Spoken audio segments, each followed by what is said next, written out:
She was 18 years old, standing on the front step of the house she grew up in, holding a suitcase she did not pack herself. No argument. No goodbye. Just a door that wouldn't open anymore and a handwritten note that said, "When you're ready to be serious about your life, you know where to find us." Most people, when they hit a wall like that, shrink, they go back. They apologize for who they are. Mira Okonkwo did something different. And what she found on the other side of that decision is one of the most quietly extraordinary things I have ever come across. Stay with me, because this story contains something most people never learn until it's almost too late. Mira had grown up in Brooklyn, the only child of Nigerian parents who had crossed an ocean to build a stable life in America. Her father was a software engineer. Her mother was a nurse. They were good people, disciplined, loving in their own way, and absolutely certain that a safe life and a meaningful life were the same thing. Mira was not so sure. She read everything she could get her hands on. She wrote poetry in a leather journal her grandmother had sent from Lagos. She sat at the back of every classroom and noticed everything without raising her hand, the kind of quiet that is not emptiness but depth. Her grandmother Adis was the person who saw her most clearly. Every year she came from Nigeria for a month, and the apartment filled up with the smell of cooking and the sound of laughter and the particular warmth that comes from being truly known. Before she died, Adise gave Mira a gold ring with a tiny turquoise stone that she had worn since her own wedding in 1962. She said, "One day this ring will travel somewhere you don't expect. Rings know things." Mira was 14 when her grandmother died. She was not taken to the funeral. She put the ring on and never took it off, and every time she touched it, she was touching the one relationship in her life that had asked nothing of her except to be herself. That is the first thing this story teaches. We carry the people who believed in us. We carry them in the objects they leave behind, in the words they said when nobody else was listening. And those things become compasses. They point us somewhere, even when we cannot see where we are going. By the time Mira was 17, the tension in the Brooklyn apartment had become its own kind of weather. She was filling notebook after notebook with poems and short stories. She won a regional poetry contest at 16. Her parents read the published piece, said it was nice, and asked about premed applications. She applied in secret to a prestigious writing program in New England. She was accepted. When the acceptance letter arrived, her father opened it first and set it on the kitchen table without a word. Her parents spoke in Igbo for almost an hour, and Mira, who had never fully learned the language, understood enough to know what was coming. They would not pay. Writing was not a career. They had not crossed an ocean for this. She did not argue. She had learned that arguing with certain walls only hurts your hands. She went to her room and wrote for 2 hours straight. She graduated in June. 2 weeks later, on the morning of her 18th birthday, she came downstairs and found her life packed into a suitcase by the front door. The envelope on top contained $300. She picked up the suitcase, picked up her grandmother's canvas bag with the leather journal inside, walked out the front door, and did not look back. 3 days in a Boston youth hostel at $35 a night. $180 left by day 4. No job, no school, no family she could call. This is the moment most people collapse inward. Instead, Mira opened her laptop and started searching not for safety, but for possibility. She had read once about a program in rural Ireland where local councils sold abandoned properties for almost nothing to people willing to restore them. Her grandmother had loved Irish poetry. Mira had been writing about Ireland for years based on nothing but photographs and borrowed feeling. She searched. She scrolled through pages of expensive ruins until, on page 5 of the results, she found a listing from County Mayo. a crumbling stone cottage near a village called Alaim on the northwestern coast, abandoned since 1953, offered by the parish council for €1 to anyone willing to restore it and register as a resident. €1. In American money, about $1.10. She had enough for a standby flight to Dublin if she moved immediately. She had her journal, she had the ring, she had to try. This is the second lesson, and it is one that quietly changes everything once you understand it. Stability is not the same as safety. Staying in a place that is slowly erasing you feels stable, but it is one of the most dangerous things a person can do. Sometimes the riskiest looking door is actually the only one that leads somewhere real. Mira landed in Dublin at 6:30 in the morning, took a bus to a train, took the train to Westport, and then a small local bus that ran twice a day out to Alaim. The village was almost not a village. A few scattered houses, a church, a pub called Mulligan's, a post office the size of a closet, green hills crossed with stone walls, sheep, the Atlantic stretching gray and wide to the edge of the world. At the parish council office, she met Bridget Malloy, a woman in her 60s who had been clerk for 22 years and had seen every kind of person come through that door. Bridget looked at the listing, looked at Mira, looked at the listing again. "You came all the way from America? For a ruin in County Mayo?" When Mira said yes, that she had nowhere else to go, Bridget reached into her own purse, pulled out a euro coin, slid it across the desk, and said, "Don't worry about the euro today, keep your money for food." She filled out the paperwork and said, "Welcome to County Mayo." Kindness from strangers.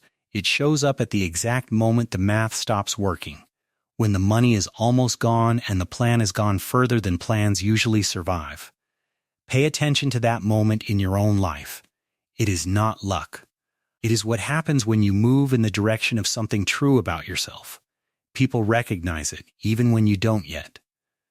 The cottage was 3 miles along a road that narrowed into a grassy path between stone walls.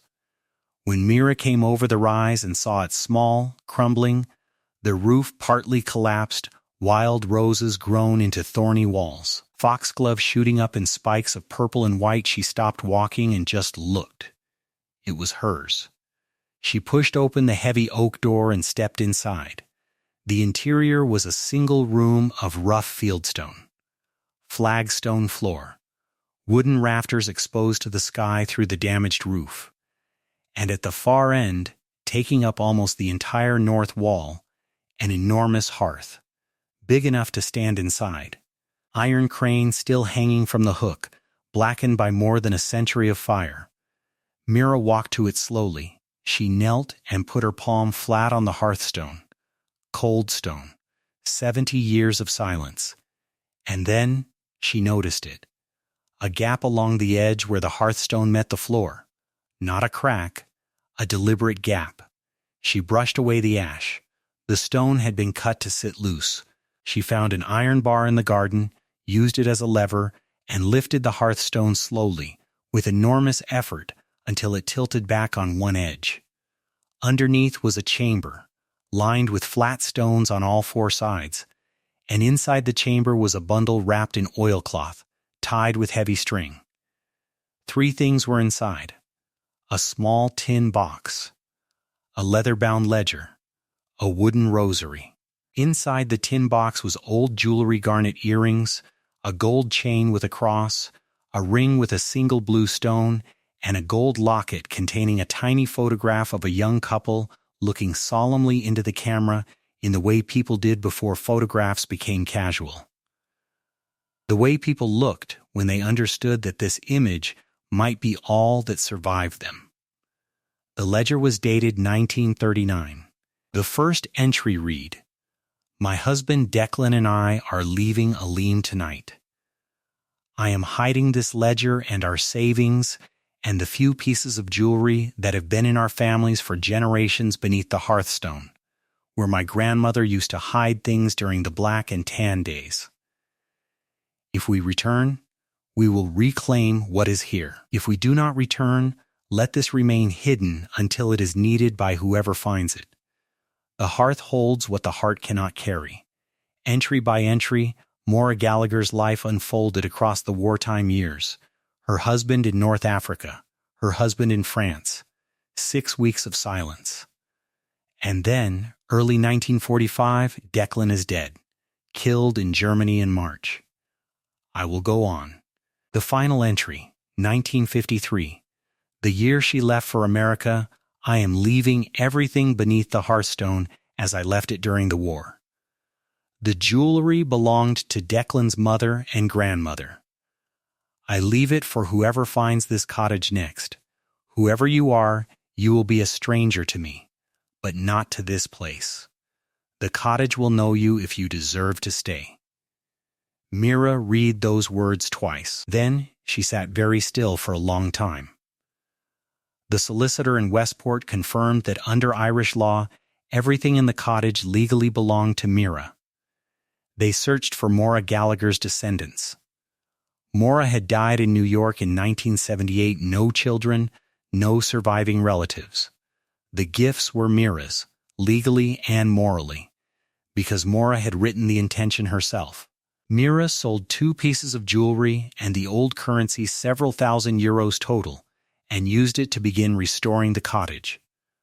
A stonemason named Patrick replaced the roof slates, rebuilt the chimney stone by stone, and taught Mira to mix the lime mortar herself. She cleaned the flagstones on her hands and knees. She rebuilt the wooden shelves. She hung linen curtains she sewed by hand. She kept Maura's ledger and rosary and the small photograph on the mantel above the hearth, the way Maura herself might have kept them. She lit her first fire in late August, burning peat from a neighbor's bog, and for the first time in her life understood what the word home actually meant. She began writing. Really writing. In the mornings, at the wooden table, with tea and a low fire and the Atlantic light coming through the small square windows. She wrote about her grandmother. She wrote about her parents. She wrote about Maura Gallagher, who had become in her mind a second grandmother, a woman she never met, who had known loss and endurance and the importance of leaving something useful for the next person who might need it. Within 6 months, an Irish literary magazine accepted 3 of her poems. Within a year, a Dublin press expressed interest in a full collection. The neighbors accepted her with the quiet hospitality that rural places offer people who clearly intend to stay. An elderly woman named Roisin, who had been a girl during the war, remembered Maura. A tall woman, Roisin said. Quiet, like you. Loved that husband of hers like nothing I've ever seen. One evening in late September, Mira sat on a stone bench outside the cottage door and watched the Atlantic sky move from gold to rose to deep violet. The fire burned low in the hearth behind her. Her grandmother's ring sat on her right index finger. Maura's ring hung on a chain around her neck. Her journal was open on her lap, half full of a new poem. This is what she had learned, and this is the third lesson, the one that holds all the others. The people who leave things for strangers are not strangers to the people they leave them for. They are family in the way that matters most, not by blood, but by recognition. Maura Gallagher had written her gifts into the future without knowing who would receive them. She had trusted that someone would come who needed exactly what she had to offer. And that is a kind of faith that has nothing to do with certainty. It is the faith of a woman who understood that the most generous thing you can do with what you have is to hold it open for someone you will never meet. The hearth holds what the heart cannot carry. Some things are too heavy to carry through a whole life. They have to be set down somewhere safe. And what is set down in the right place does not disappear. It waits. It waits for the exact person who can lift it and carry it forward. Mira Okonkwo was 18 years old and had been handed a suitcase and told to leave. She had $1 to her name, spent it on a crumbling cottage in Ireland, and found inside it the beginning of everything. The ring had traveled somewhere she never expected. Her grandmother had been right. Rings know things. And apparently, so do hearths.